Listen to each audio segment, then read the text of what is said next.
everyone, good morning. So, ang topic natin for today, gaano ba kabigat ang Diyos sa'yo? So, ito is patungkol sa glory of God. So, sa buhay natin, napaka-importante na malaman natin gaano ba kabigat ang Diyos sa'yo, sa buhay mo. And napakahalaga na sa lahat ng ginagawa natin is kaya ba natin mapakita gaano kahalaga si Kristo sa atin by honoring and glorifying God sa lahat ng bagay na ginagawa natin. And glory, kaluwalhatian ng Panginoong Diyos, can refer to the brightness that surrounds God's presence or to His supreme honor. God's glory reveals who He is, how majestic, holy, and worthy all praises. And as believers, we are all to reflect the glory of God in our life. So, one day we will behold His glory fully and transformed by it. So, sabi dito sa Matthew 5, chapter 16, in the same way, let your light shine before others, that they may see the good deeds and glorify your Father in heaven. So, dito, matutuon yung pansin natin o yung focus natin sa salitang glorify. Sa Old Testament, pagka makikita niyo po sa Bible, yun yung unang part na makapal ng Biblia. And yung pangalawang part is yung New Testament. So, sa Old is nasulat to sa Hebrew. At pag sinasabi ng glory sa Old Testament, ito ay teachings natin. Glory is kabod, which means weight, bigat. Diba? Ano yung weight? So, may kinalaman sa timbang, diba? May halaga. Pag sinabi natin kabod, glory of God, may kinalaman yun sa ano ba yung halaga ng Diyos? Ano yung timbang ng Diyos sa buhay natin? At magandang maaral to. For example kasi, sa Psalm 19:1, the heavens declares the glory of God.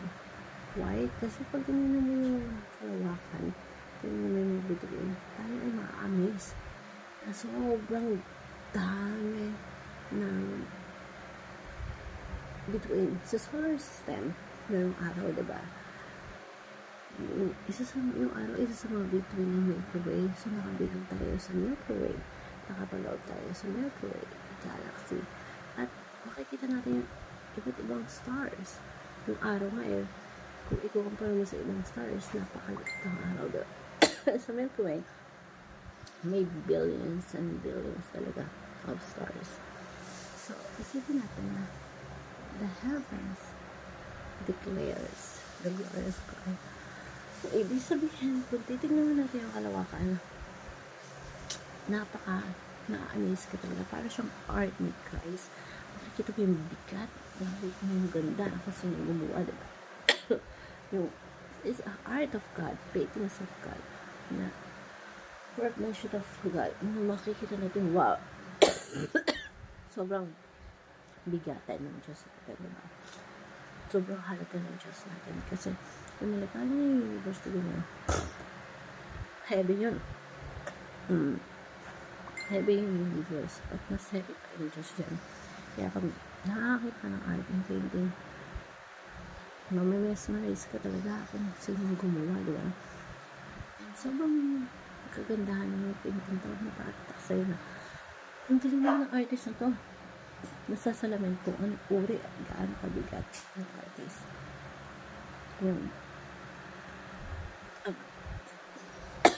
Kailangan dapat ang gagawin natin, i-consider natin yung presensya ni God.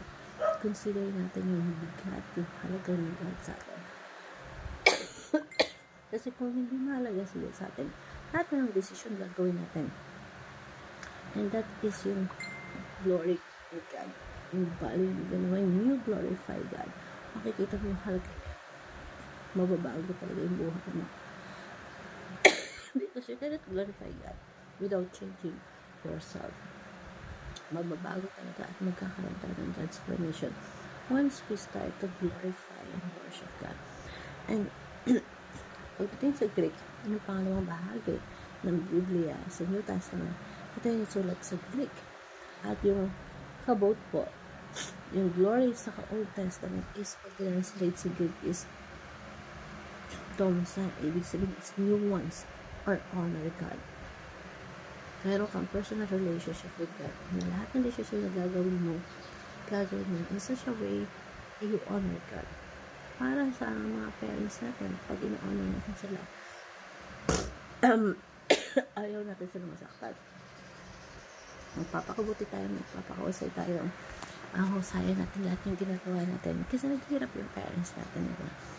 So, sacrifice sila, tapos tayo, diba? Kung tayo, in-honor natin sila, bawat allowance na ibibigay niya sa ating pinaghirapan natin yan, pagpapahalaga natin because we honor our parents. So, pag pinagsama mo yung honor and weight, yung bigat, iisipin mo, parents ko yan, ayaw ang saktan yan. I want to honor my parents. Mahalaga sila sa akin, may bigay sila sa akin. Kaya ayaw natin silang saktan.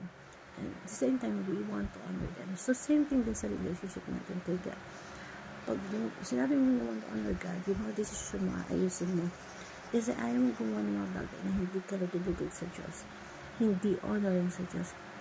Hindi magpapasaya sa Diyos. Gusto mo lagi masaya, alam mo, lagi huminito si Lord sa mga ginagawa mo. Lagi tatanong yung sarili mo, Lord, pag ginawa ko ba itong decision ito? Pag pinili ko ba itong partner na ito? Na life of my life, ngingiti ka ba? Matutulong ka ba? Kapag nag-decision ba ako sa negosyo, ngingiti ka ba? Pero minsan napipili natin na gawin yung ibang klase negosyo. Pero behind that, marami tayong masasagasaan tao. So, kung mabigat si Lord, may weight si God sa'yo, may glory si God sa'yo, yung bigat ng pahali ng Diyos, yung halaga ng Diyos, talagang madadamay pati decision making mo. Pero kung wala halaga ng Diyos sa'yo, wala kang pakialam, basta gagawin mo lang yung decision mo. Wala kang pakialam kung may matatamaan ka sa relasyon mo, sa kabuhayan mo. Basta makapag-decide ka lang sa mga maraming bagay. So, napakagandang maaral natin weight or yung honor. Glorifying God is the ultimate purpose of life.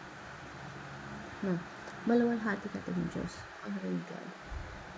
Mag-value natin, napahalagahan natin ng Diyos. Na-consider natin ang bigat ng Diyos sa buhay natin.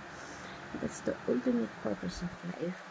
Kaya nga, yung paggawa ng kabutihan sa ating kapwa is para makita ng kapwa yung Diyos natin na mahalaga para sa atin. In-honor natin yung Diyos natin. Kaya sabi ko sa Matthew chapter 5 verse 16, let your light shine before others, that may see your glory and goodness to glorify your Father in heaven.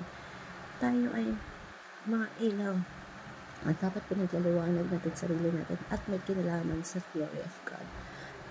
At sa harap ng mga tao, para makita nila kung gaano yung mga babuuting gawa para mapapurihan ang ating Ama sa langit.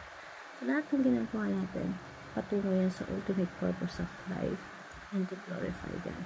And yung application natin sa life, in-apply po natin to is ito yung revisit the cross of the Christ. Pangalawa, recalibrate your life's purpose and remember to honor God in every decisions that we make.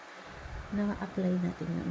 And hope this verse natin talagang i-honor and i-glorify natin si God sa lahat ng bagay na ginagawa natin sa buhay natin, na siya yung iisipin mo every time we decision to go. Hope you learn something. Thank you everyone and God bless.